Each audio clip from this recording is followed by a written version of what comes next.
ఉదయకాలపు దేవుని ప్రత్యక్షత.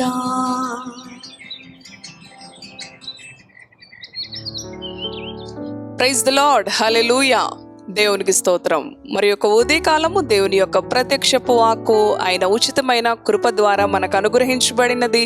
ప్రియ దేవుని బిడ్డలారా, ఈ రోజున మన ధ్యానాంశం కీర్తనలు 15వ అధ్యాయం మొదటి 2 వచనాలను చదువుకుందాం. యెహోవా, నీ గుడారములో అతిథిగా ఉండదగిన వాడెవడు? నీ పరిశుద్ధ పర్వతం మీద నివసింపదగిన వాడెవడు? యథార్థమైన ప్రవర్తన కలిగి నీతిని అనుసరించుచు హృదయపూర్వకముగా నిజము పలుకువాడే. హల్లెలూయా. ఎంతో శక్తి కలిగిన దేవుని మాటలు పై వచనంలో చదువుతున్నాం. యెహోవా, నీ గుడారములో అతిథిగా ఉండదగిన వాడు ఎవరు అని. మరి అది ఒక క్వశ్చన్ మార్క్ గా ఉంది. అలాగే నీ పరిశుద్ధ పర్వతము మీద నివసింపదగిన వారు ఎవరు అని. అవును ప్రియ దేవుని బిడ్డలారా, ఈ ఉదయకాలము మరి ఆయన ఇచ్చిన ఈ నూతన ఆయుష్కాలపు దినము ప్రభు యొక్క కృప ద్వారా మనకు అనుగ్రహించబడింది. గత రాత్రి ఎంతో మంది వారి పడకల మీదే మరణించిన వారు, నశించిన వారు లోకములో ఎంతో మంది ఉండగా ఆయన ఉచితమైన కృప ద్వారా మరి యొక్క నూతన దినాన్ని ప్రభు మనకిచ్చి ఈ దినచర్యను మనం ప్రారంభించే ముందు ఆయన వాక్కుల చేత మనతో మాట్లాడుతూ ఉన్నాడు, దర్శిస్తూ ఉన్నాడు, ఆశీర్వదించుతూ ఉన్నాడు. ప్రియ సహోదరి సహోదరుడా, చదువుకున్న వచన భాగంలో ఆయన గుడారములో అతిథిగా ఉండదగిన వారు ఎవరు, ఆయన పరిశుద్ధ పర్వతం మీద నివసింపదగిన వారు ఎవరు అనంటే మరి క్రింద వచనంలో ఉంటుంది కదా, యథార్థమైన ప్రవర్తన కలిగి మరి నిజము పలుకువాడే. ఈ క్రింది వచనాల్లో ఎంతో చక్కగా పరిశుద్ధాత్మ దేవుడు వివరించాడు. నీతిని అనుసరించుచు హృదయపూర్వకంగా నిజము పలుకువాడే. చూడండి, ఇక్కడ 3 అనుభవాలు కనిపిస్తూ ఉన్నాయి. యథార్థమైన ప్రవర్తన కలిగి నీతిని అనుసరించుచు హృదయపూర్వకంగా నిజము పలుకుతో. అనుదిన జీవితంలో, మన దైనందిన జీవితంలో ఈ 3 అనుభవాలు ప్రతిదినము కూడా మనము కలిగి ఉండాలి. ఈ లోకములో మనుషులను ఎదుర్కొనే ముందు మన దినచర్యను ప్రతిరోజు కూడా ఆయన మరి వాత్సల్యత, ఆయన కృపా వాత్సల్యత చొప్పున నూతనీకరించబడుతూ ఉండగా మరి ఈ 3 అనుభవాలు మనము కలిగి ఉన్నట్లయితే ఆయన పరిశుద్ధ పర్వతం మీద, ఆయన గుడారములో మనము అతిథిగా నివసించే అర్హులముగా నిలబడతాం. ఆయన పరిశుద్ధ పర్వతం. అవును ప్రియ సహోదరి సహోదరుడా, వేకునే లేచి దేవుని సన్నిధిలో మోకరించి ప్రార్థించుట అది ఒక పరిశుద్ధ పర్వతం. ఆ పరిశుద్ధ పర్వతమునకు ఎక్కదగిన వారు ఎవరు అనంటే కేవలము పరిశుద్ధులే. పరిశుద్ధులు అనగా యథార్థమైన ప్రవర్తన కలిగి నీతిని అనుసరించుచు హృదయపూర్వకంగా నిజము పలుకు. ఈ ఉదయకాలము నీవు హృదయపూర్వకంగా నీ పొరుగు వారితో, నీ కుటుంబీకులతో, నీవు ఎదుర్కొంటున్న మనుషులతో నీతిని మరి అనుసరిస్తూ నీ హృదయపూర్వకంగా నిజాన్ని పలుకుతూ ఉన్నావా?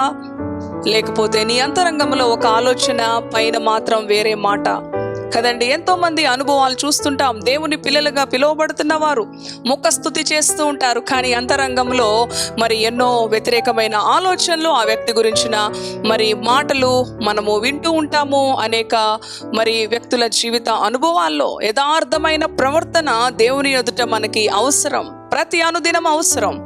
దేవుని ఎదుట, మనుషుల ఎదుట, నీవు ఎవరో తెలియని వారి ఎదుట, తెలిసిన వారి మధ్య పరిశుద్ధంగా మరి జీవిస్తూ ఎంతో మంది వేషధారులుగా ఉంటుంటారు. మరలా లోక ప్రజలతో కలిసినప్పుడు, లోకస్తులతో కలిసినప్పుడు వారి ప్రవర్తన మరో విధంగా ఉంటూ ఉంటుంది. ఈ విధమైన ప్రవర్తన యథార్థమైన ప్రవర్తనగా పిలువబడదు. వారు యెహోవా గుడారములో అతిథులుగా మరి వారు ఎన్నడూ నివసింపలేరు. ఎవరు నివసిస్తారు అంటే క్రింద ఉన్నాయి చూడండి.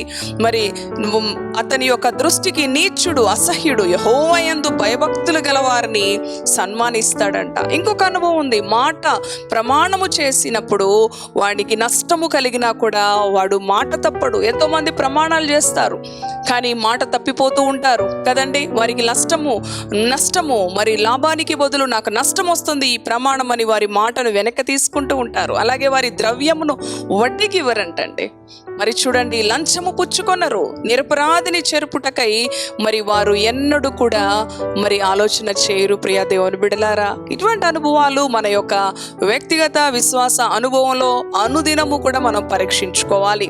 కేవలం ఈ దినమే కాదు, నీవు ప్రభు కుమారుడుగా, ప్రభు ప్రియ కుమార్తెగా పిలువబడుతున్నా నీవు ప్రతి ఉదయం కూడా లేచి అవును నా దేవుని యొక్క గృహములో అతిథిగా నివసింపదగిన అర్హురాలను, ఆయన పరిశుద్ధ పర్వతము మీద నివసింపదగిన అర్హుడను అని నీవు దేవుని ఎదుట స్వపరీక్ష చేసుకోవాలి. దేవుని వాక్యపు వెలుగులో స్వపరీక్ష చేసుకోవాలి.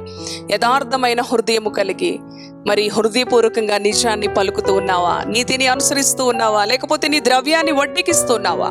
నిరపరాధిని చెరుపుటకై మరి నీవు లంచము పుచ్చుకుంటూ ఉన్నావా? ప్రమాణము చేసినా కూడా నష్టము కలిగినా కూడా మాట తప్పకుండా ఉంటూ ఉన్నావా? సహోదరి, ఉదయకాలం ప్రభు నీతో మాట్లాడుతూ ఉండగా మన యొక్క ఆత్మీయ జీవితాలు ఎందుకు మనం ఆశీర్వదించబడలేకపోతున్నాము? ఎందుకు మన యొక్క జీవితాలలో దేవుని కార్యాలను రుచించలేకపోతున్నాం? దేవుని శక్తిని అనుభవించలేకపోతున్నాం? అనేకులకు మన కుటుంబము, మన జీవితము వెలుగుగా ఆశీర్వాదకరంగా ఎందుకు మారలేకపోతుంది? ఈ చీకటి బంధకాలు మనలను బంధించి ఉన్నాయేమో. నీవు దేవుని గుడారములో అతిథిగా ఉండాలి. దేవుని పరిశుద్ధ పర్వతం మీద నిత్యము నీవు నివసింపదగిన వాడుగా ఉండాలి.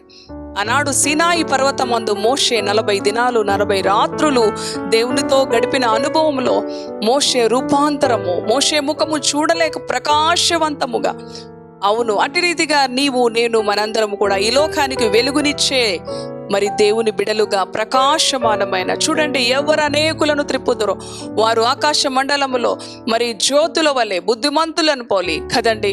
మరి దానియేలు యొక్క గ్రంథములో మనం చూస్తూ ఉంటాం. అటు రీతిగా ఆకాశ నక్షత్రంలో ఉన్న నక్షత్రాలను పోలి యేసయ్య అంటున్నాడు, సహోదరి ఈ లోకానికి నీవు వెలుగు, నీవు ఆశీర్వాదకరంగా ఉండాలి, నీవు దీవెనకు కారణంగా ఉండాలి. గొడవలకి సమస్యలకు కారణంగా దేవుని బిడ్డలు ఎన్నడూ ఉండకూడదు. మంచి సూచనగా నీవు ఉండాలి, ఆశీర్వాదానికి సూచనగా ఉండాలి. అటువంటి కృప మరి ఉదయకాలము 15వ అధ్యాయం మొట్టమొదటి 2 మాటలు, ఆయన గృహములో ఎవరైతే అతిథులుగా ఆయన పరిశుద్ధ పర్వతం మీద ఎవరైతే నివసింపదగిన వారిగా ఉంటారో ఖచ్చితంగా వారు ఈ అనుభవాలను కలిగి ఉంటారు.